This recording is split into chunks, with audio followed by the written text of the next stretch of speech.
So next we're going to make Nanaimo bars. Now Nanaimo bars are a perennial Canadian favorite. I was surprised to realize that people in other parts of the world, even in the US, don't know what a Nanaimo bar is. So here we go. We're going to start with ground almonds. Now these ground almonds have flecks of brown in them. That's because they're the natural almond that's been ground down with the skin on it. You can also get white ground almonds, so the skin has been removed before they've been ground down. I like to use these ones, but it doesn't really matter in this recipe. Now, we've used a lot of ground almonds in this recipe.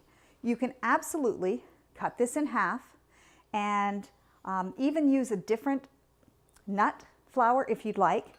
But what we often did in the bakery was we cut this in half and use cookie crumbs. So we would often have shortbread cookie crumbs left over, and we would put them in the food processor, make nice crumbs with them, and that way we'd only need to use half of the amount of almonds in this. So there's lots of almonds here. We're going to add cocoa.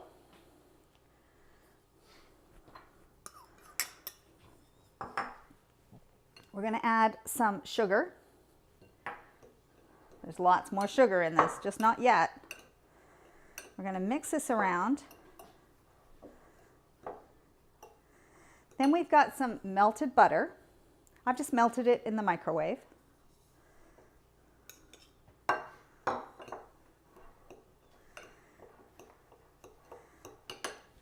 Got a little bit of vanilla. The other thing is I've got some egg whites. Now these are pasteurized egg whites, the kind you get in the canister where the eggs are sold and they have them in like a milk type container. That's what I use. Now a lot of recipes for Nanaimo bars will have one whole egg. You have to remember, this doesn't go in the oven, so the egg never gets cooked. Some recipes will have you using melted chocolate, which might cook the egg a little bit, but not to the temperature it really needs. So these egg whites are pasteurized. But again, this recipe is never cooked. So I've got my egg whites in here. You can see it's starting to come together. You can always get your hands in here or let the kids help you and get their hands in it.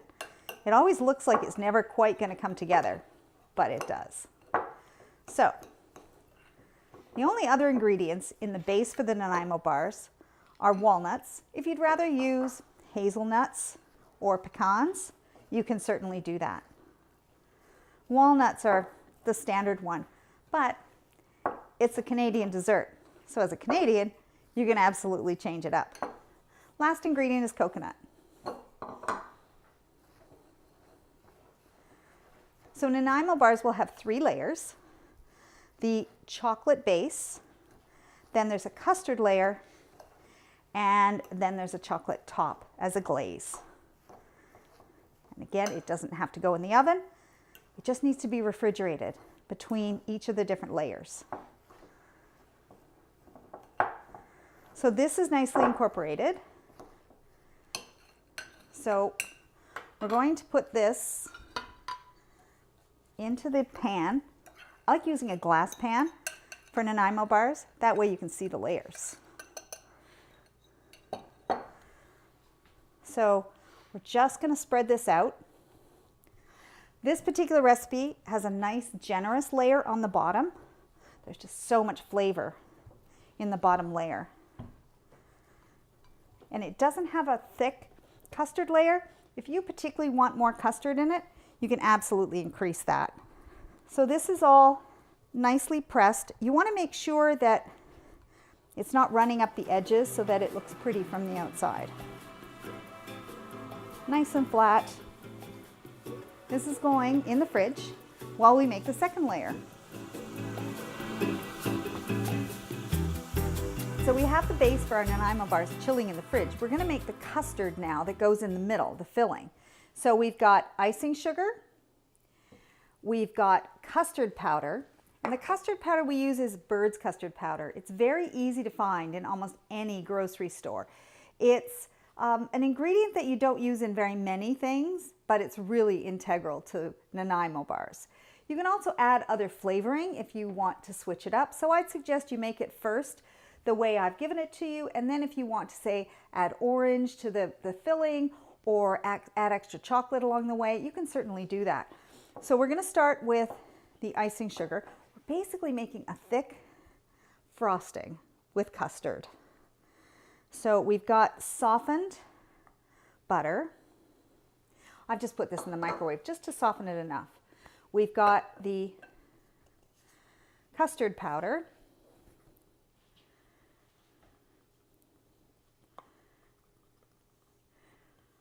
There we go. And we've got a bit of milk. You can see it turns yellow. That's the custard powder.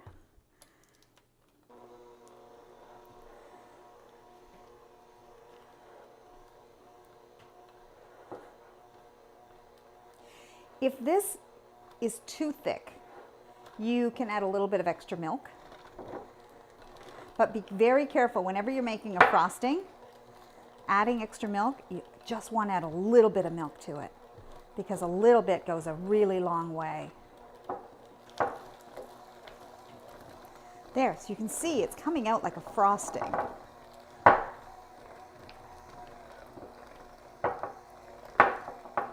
Nice and yellow. That's that custard powder.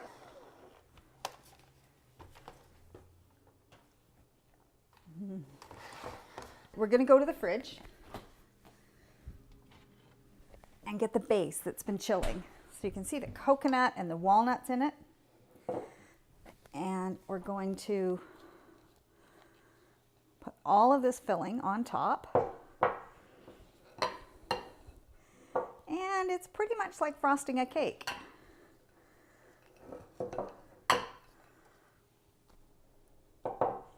I think the thing that surprises people with Nanaimo bars is, for one thing, they're not baked. And secondly, that you can make them up really quickly. If you've got all your ingredients at hand, this takes less than half an hour. Maybe I shouldn't say that. People will be wanting you to make them more often. So we're going to spread this. Again, if you want a particularly thick custard layer, you can always increase the ingredients.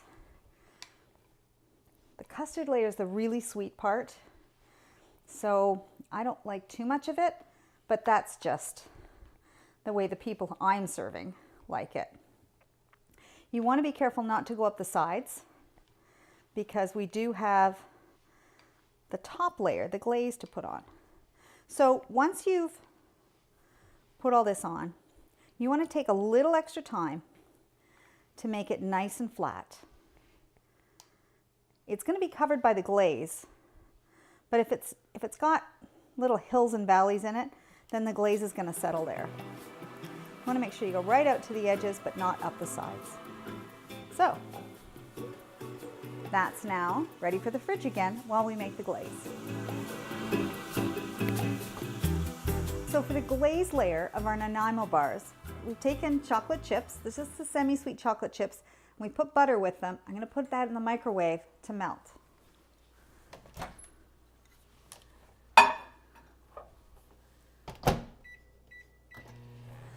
While that's melting, let's get the chilled base and custard.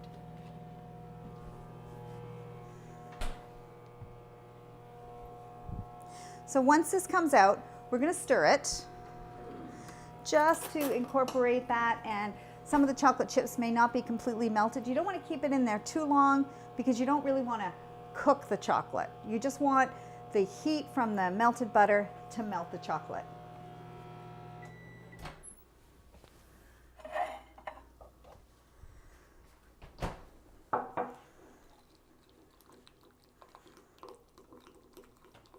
Depending how strong your microwave is, you might need to put it in a little bit longer. You definitely want to get rid of all of the lumps of your chocolate. There we go. So this is the glaze for the top. Oh, that's really nice. So there's no lumps of chocolate in it.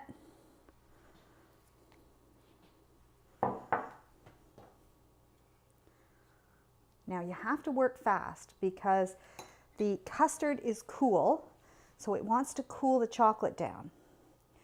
So you have to completely cover the custard layer, but you don't need a very thick coating.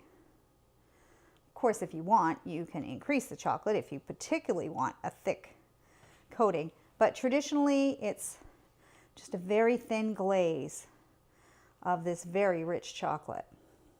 You don't want to overwork it. You don't want to disturb the custard layer. And if you can help it, you don't want to go up the sides of the pan. Cover all the yellow and then just smooth it out. Okay, don't overwork it. It's ready to set. So we're going to put this back in the fridge and it's going to set, and we'll talk about how to cut them. So the Nanaimo bars have been glazed and they've gone back in the fridge. So they're starting to set up, but once they really set up, they'll be like hard on top. So you don't want to wait till then to cut them. You want to ideally cut them once the chocolate has started to firm up but hasn't gone hard. And in that way, you can score them just through the top layer and it doesn't crack anything. So I usually start in the center and make 16 squares out of a pan. And that way they all come out pretty even. So now these squares are going to go back in the fridge now. So I haven't cut all the way through. I've really just cut through the top chocolate layer. When I go and they've completely set up and the chocolate's gone firm on top, that's when I'll go down and cut right through everything. With these squares and the other squares, they work really well to freeze them and then cut them. If you want to freeze them solid, you can even turn them out of the pan and use a large pizza cutter to cut them all. And then that way you've got nice clean corners on them. And they look a lot more professional that way. Now I get to taste them. So you can see there's a nice thick layer on the bottom. You can see the coconut and the walnuts, and then there's that custard layer. I don't like the custard layer really thick, so this recipe works well for me. And then the chocolate layer on top. The coconut comes through, the walnut comes through, and then the custard is like a frosting with that sort of bittersweet chocolate on top. These are amazing Nanaimo bars. You will thrill your friends if you make these. And they didn't need any baking at all. But now you too can make gluten-free Nanaimo bars in your own home kitchen.